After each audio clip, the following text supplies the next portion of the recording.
जय हिंद दोस्तों, आज हम यूपी टेट में पीवाईक्यू करेंगे। 2016 का क्वेश्चन आंसर करेंगे जो जीडीपी है, बाल विकास एवं शिक्षा शास्त्र के महत्वपूर्ण क्वेश्चन है।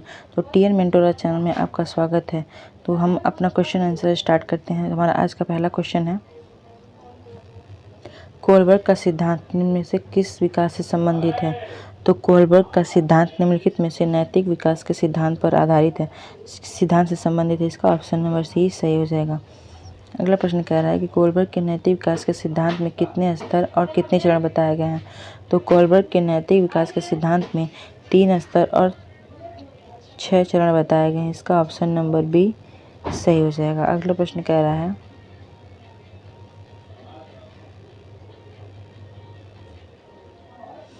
अभिक्रमित अनुदेशन या अभिक्रमणीय अधिगम जो होता है, ये इसका प्रत्यय किसके द्वारा दिया गया है? तो अभिक्रमित अनुदेशन या अभिक्रमणीय अधिगम ये स्किनर द्वारा दिया गया है। इसका ऑप्शन नंबर सी सही हो जाएगा। अगला प्रश्न कह रहा है कि व्यवहारिक क्षमताओं में वह अपेक्षाकृत स्थायी परिवर्तन जो प्रबलित अभ्यास का परिणाम होता है उसे क्या कहते हैं?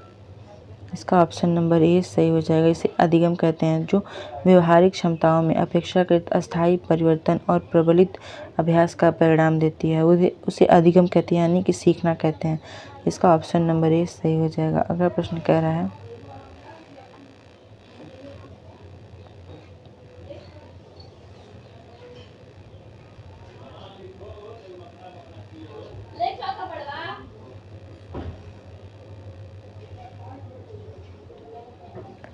संज्ञान किस बुद्धि के सिद्धांत का हिस्सा है?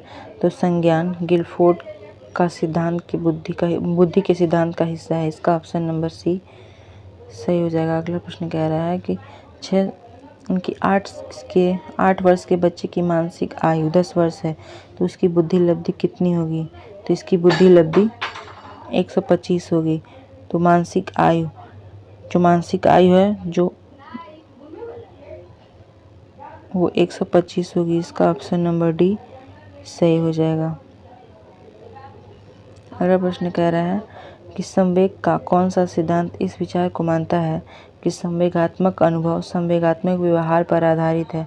तो जो संवेगात्मक अनुभव संवेगात्मक व्यवहार पर आधारित है, ये विचार जेम्स लैंग सिद्धांत का से संबंधित है। इसका ऑप्शन नंबर ए सही हो जाएगा। अगला प्रश्न कह रहा है कि किसी इच्छा या आवश्यकताओं में रुकावट पड़ने पर उससे उत्पन्न होने वाले मनोवैज्ञानिक तनाव को क्या कहते हैं?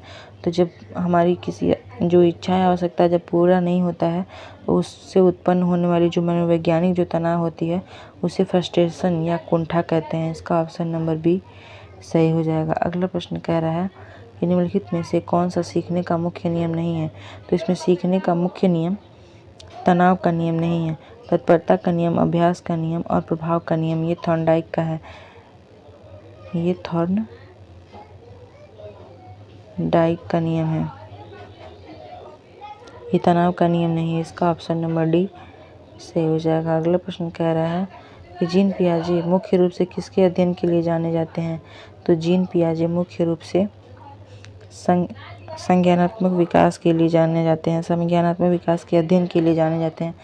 इसका ऑप्शन नंबर सी सही हो जाएगा। अगला प्रश्न कह रहा है कि जब मानव शरीर में एक भाग को दिया गया प्रशिक्षण दूसरे भाग में हो जाता है उसे क्या कहते हैं?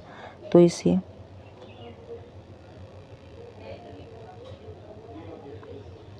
द्विपार्श्विक अंतरण कहते हैं। इसका ऑप्शन नंबर सी सही हो जाएगा। अगला प्रश्न है,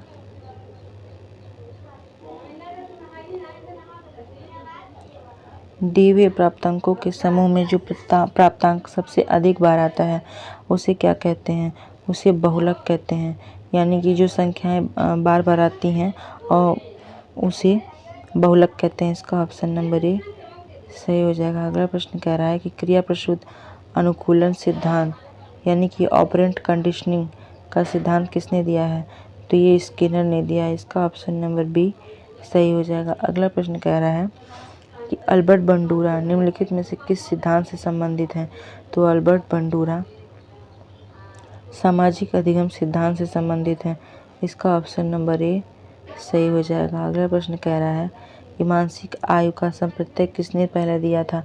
तो मानसिक आयु का सबसे जो प्रत्यय है ये सबसे पहले बिने एवं साइमन ने दिया था। इसका ऑप्शन नंबर ए सही हो जाएगा। अगला प्रश्न कह रहा है कि टर्मन के अनुसार 90 से 100 बुद्धि उपलब्धि का जो बालक होता है वो कौन सी श्रेणी में आता है। तो वो सामान्य बुद्धि लब्धि श्रेणी में आता है।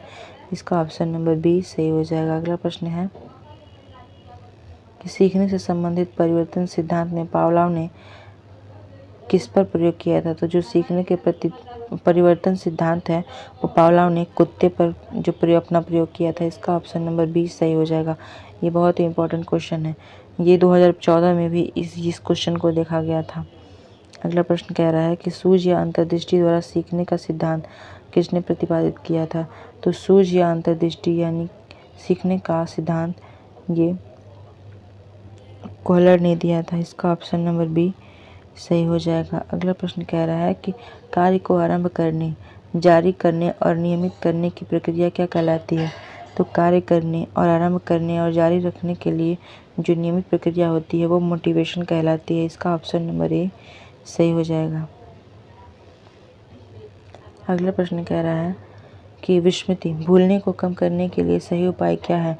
तो जो हम चीज़ें बार बार भूलने लगते हैं उसको कम करने के लिए सबसे अच्छा उपाय ये होता है कि हम पाठ का रिवीजन करें। इसका ऑप्शन नंबर सी सही हो जाएगा। अगला प्रश्न कह रहा है कि क्रोध व भय का किसके प्रकार है। तो क्रोध और भय संवेग के प्रकार हैं यानी कि इमोशन का प्रकार है। इसका ऑप्शन नंबर बी सही हो जाएगा। अगला प्रश्न कह रहा है कि दूसरे व्यक्ति के बाह्य व्यवहार की नकल करना क्या कहलाता है।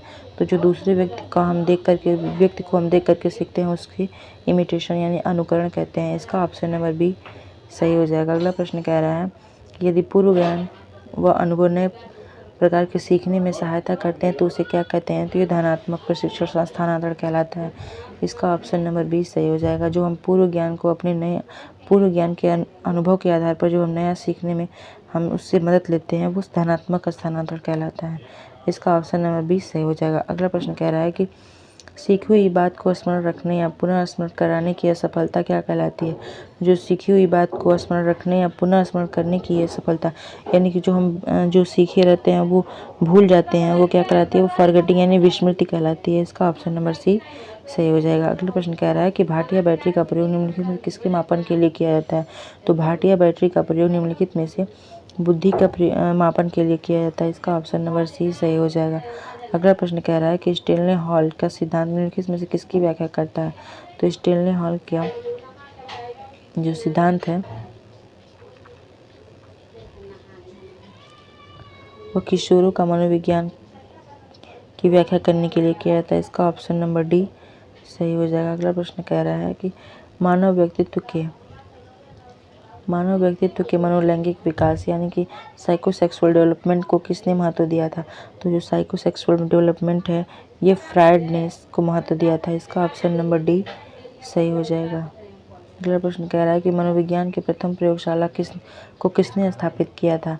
तो मनोविज्ञान की प्रथम प्रयोगशाला का स्थापना विलियम वुंट ने किया था। इसका ऑप्शन नंबर ए सही हो जाएगा। 1879 में इन्होंने किया था जर्मनी में। अगला प्रश्न कह रहा है कि गेस्टाल्ट मनोविज्ञान की आधारशिला किसने रखी है। तो गेस्टाल्ट मनोविज्ञान की आधारशिला मैक्स वर्दाइमर ने रखी है। इसका ऑप्शन नंबर बी सही हो जाएगा। अगला प्रश्न कह रहा है कि संघनन सिद्धांत इनमें से किस से संबंधित है। तो संघनन सिद्धांत इनमें से स्मृति पर आधारित है। इसका ऑप्शन नंबर सी सही हो जाएगा। अगला प्रश्न कह रहा है कि क्षेत्र सिद्धांत यानी कि फील्ड थियरी जो है निम्न में से किस वर्ग का योगदान है। तो फील्ड थियरी में गेस्टाल्टवादियों का योगदान है। इसका ऑप्शन नंबर डी सही हो जाएगा।